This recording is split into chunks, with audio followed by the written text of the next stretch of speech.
রাধে রাধে সবাইকে। তো আজকে ছিল জন্মাষ্টমী। সবাই ভাবছো তো না যে জন্মাষ্টমী তো কালকে হয়ে গেছে, আজকে আবার কি? হ্যাঁ, আজকে আমাদের জন্মাষ্টমী, কারণ আমরা গোস্বামী মতে করি, তো এর জন্য আমাদের জন্মাষ্টমী আজকে। তো এটা হলো বিকেলের ভিডিও, মানে দুপুর থেকে স্টার্ট করেছি ভিডিওটা। মা পুজো করছিল আর গোপাল একটু ডেকোরেশন করছিলাম। আজকে আমার গোপুসোনার বার্থডে বলে কথা, একটু না সাজালে হয় বলো? এর জন্য একটু সাজাচ্ছিলাম বেলুন টেলুন দিয়ে, আর একটু ভিডিও করছিলাম। তো সব কিছু কমপ্লিট করা হয়ে গেছে, মা পুজো দিয়ে নিচ্ছিল।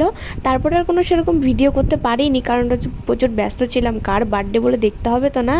তার জন্য একটু সবজি টবজি সব কিছু কাটাকুটি করে নিলাম। তারপরে সন্ধ্যা হয়ে গেছিলো, আমি সন্ধ্যাটাও দিয়ে নিলাম। মা বললো সন্ধ্যাটা দিয়ে নে, তারপরে তো আরও কাজ বাকি আছে, সেগুলোও করতে হবে। তো আমি সন্ধ্যা টন্ধ্যা দিয়ে নাড়ু করতে বসে গেছি। নাড়ু করে টোরে দেখলাম দুধ জাল হচ্ছে, ক্ষীর হবে, খিচুড়ি, আমার ভোগের খিচুড়িও তৈরি। তারপরে সবজি কাটা হয়ে গেছিলো, সবজিগুলো দিয়ে ভাজা হবে। এবার